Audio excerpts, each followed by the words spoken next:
Hey guys, welcome back to my channel. Today I have 4 DIYs I'm going to be doing. These are all more of a boho style, but I have been loving mixing some of that with my farmhouse stuff, and I really love the way that these ones came out. So hopefully you guys will too, and I'm going to go ahead and get right into the video. So for the first DIY, I'm taking this rug from Dollar Tree and also one of these sticks from this bamboo wind chime set, which is also from Dollar Tree. I'm just going to measure out the size that I want, keeping in mind that I am going to cut off that original seam, and then once I have it cut out and I figure out where I want my seams to be, I'm going to turn it over and glue both of those edges back.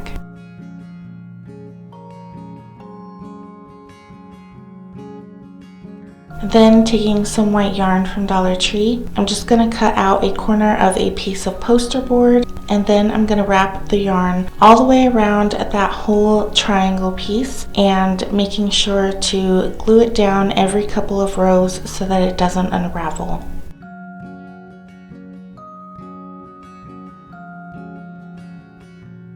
So then with my pencil, I just poked 2 holes on both sides of my fabric, and then I pushed the yarn through there and tied it off in the back, leaving enough string on one end to wrap around my stick a few times each.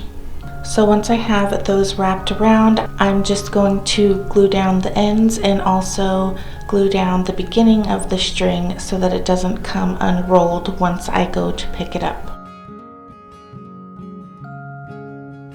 Then all I'm going to do is take that triangle piece that I covered in yarn, and I'm going to hot glue that right in the center of my fabric. So when I glue this down, I'm going to be pushing on the edges while lifting up in the middle so that you're creating a pocket so that you can put a little bit of greenery or flowers in there. And that's exactly what I did with it, and this is how the finished product looks.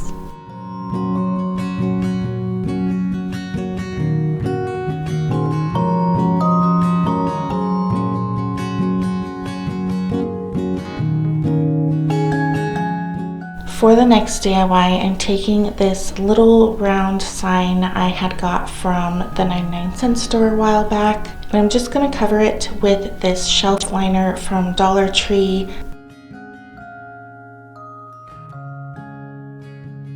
Once I get that all cut out, I'm just going to use hot glue to glue it down. Then I'm going to take this embroidery hoop and I'm just going to open it up so that it's crisscross, and then I'm going to place a little bit of hot glue right in between those 2 hoops at the top and at the bottom to keep it from moving.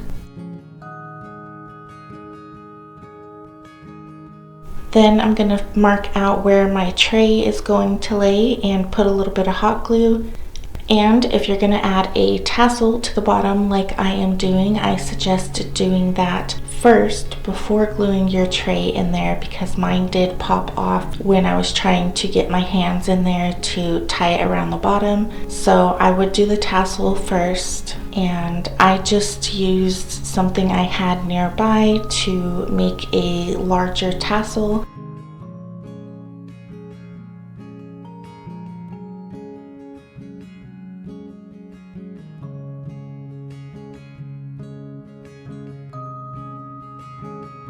Then before I tied it on there, I did add a couple of those wooden beads. And then I went ahead and made this twisted cord for the hanger. This is a macrame knot, so if you don't know how to do this, I will link a previous video of mine in the iCards as well as the description box, where I made a paper towel holder using this same twisted knot. So in that video I show and explain how to get this look. So if you're interested in that, go ahead and go check that out. So this cord that I made was way too short for where I wanted to put it, so I did have to go back and make a longer one off camera. I just took one of these little plastic pots from Dollar Tree and I used my Waverly chalk paint in the color Mineral and gave it 2 coats of paint, and then I just put a little bit of flowers in there, and this is what it looks like hung up.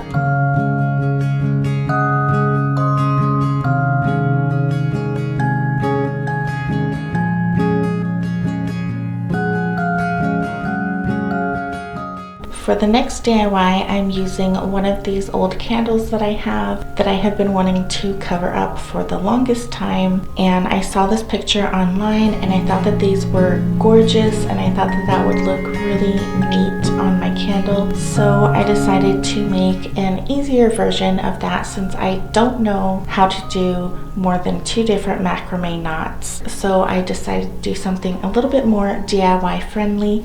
So I'm just taking this cotton twine from Dollar Tree and I cut it to a bunch of strings the same length as my candle, and then I'm taking this lace ribbon from Dollar Tree and I cut that out the length to go around my candle, cutting a little bit extra so that I will have a little bit of overlap to glue the ribbon together. And I'm just taking my hot glue and gluing all of those strings the whole length of my ribbon.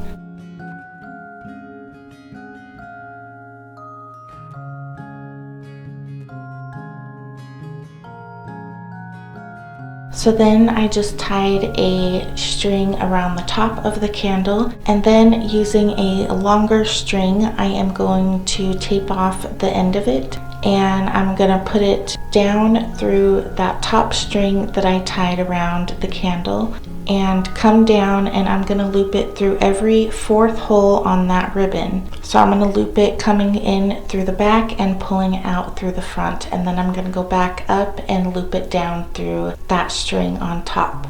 So I did try to lay the candle down so you guys could see better what I'm doing. Hopefully you guys can kind of see what I'm doing and understand what I'm explaining, because with it laid down I couldn't really see what I was doing with it like that.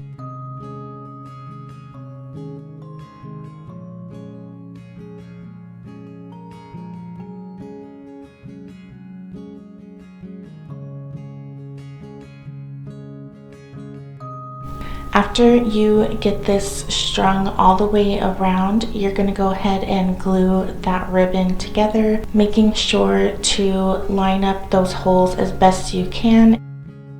And then before I cut and tie those end strings off, I'm going to start at one end, and with one hand I'm going to hold the lace down at the place that I want it to lay at, and then with the other hand I'm just going to start pulling string through from the end and then kind of just tugging on it here and there to make all of my zigzag strings the same length. So kind of like when you're lacing your shoelaces.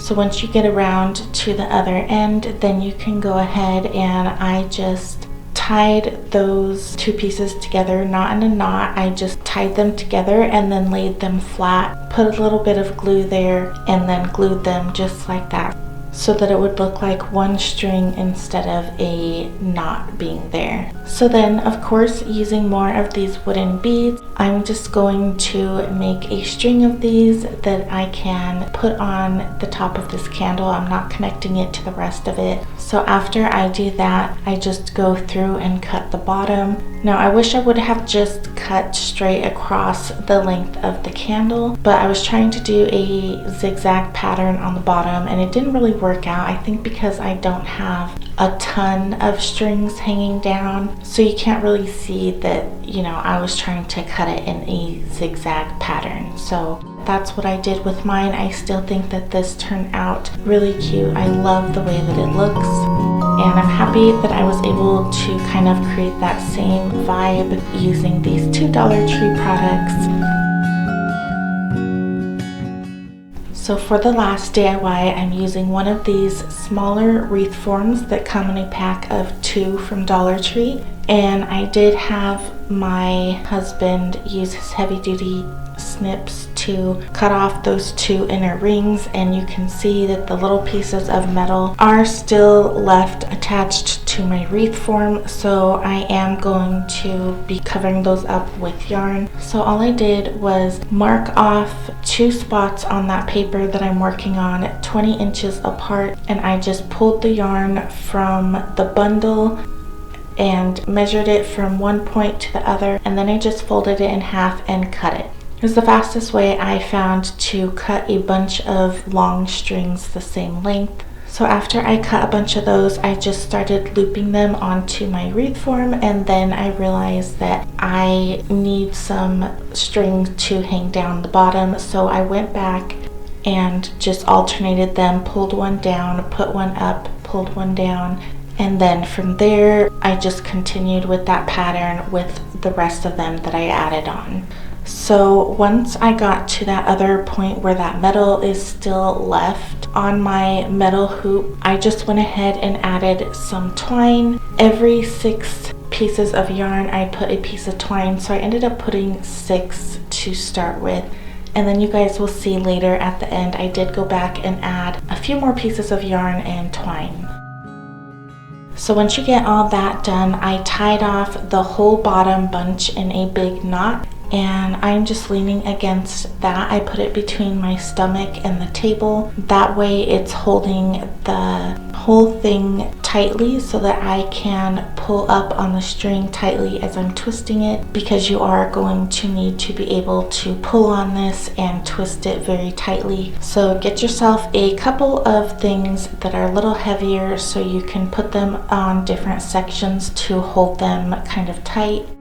And I also had this little pack of little clamps from Dollar Tree, and these worked really well to hold the twists in place while I worked on different sections. So I broke that main piece into 3 different sections, and then each of those sections I broke into 2. But really, from here there's really no set of directions or certain instructions to do. This is all personal preference. You're just gonna start twisting and breaking off individual strings or smaller sections, and you're just gonna twist and do whatever looks good to you. So I twisted until I got up to the wreath form, and then I would tie it off. And with each of the sections that I tied off, I would then take one of the black pieces of yarn from that tied off section, and I would wrap it around and round the wreath form until I got up to the next branch or the next string, and then I would just tie it off onto that knot or that branch. So my whole circle is kind of connected. It's all kind of tied to each other, and that just, I think, adds a little bit of security so that it's not going to come undone. So once you finish this, your whole metal piece should be covered in yarn. If you start tying off a section and you find that it's too thick and it's creating too much of a big bulky knot on top of the wreath form, I just took it back and I would break it into another section and make them a little bit thinner.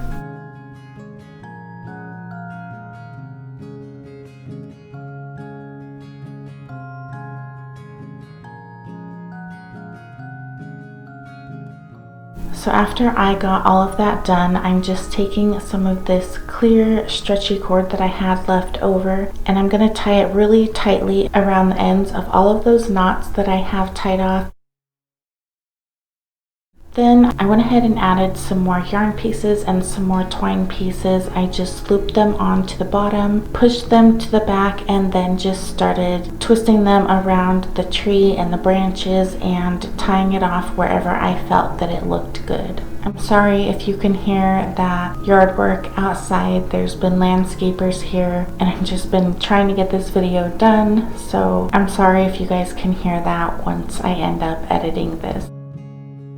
Once I was all done adding all of the extra branches that I wanted, I just went ahead and cut down the bottom strings. So I just laid that extra wreath form on top and taped around it, and then I went with my scissors and just cut out above that tape, and I just kind of cut this in a U shape. And then I added a piece of yarn to the top for the hanger, and that was it. I love this dream catcher, you guys. I love all of these DIYs in this video. So hopefully you guys enjoyed some of these DIYs yourself. If you did, please give this video a thumbs up for me and comment which one was your favorite. I would love to hear from you guys. Also, click that subscribe button if you haven't already. And thank you so much for watching, and I hope to see you all in the next one.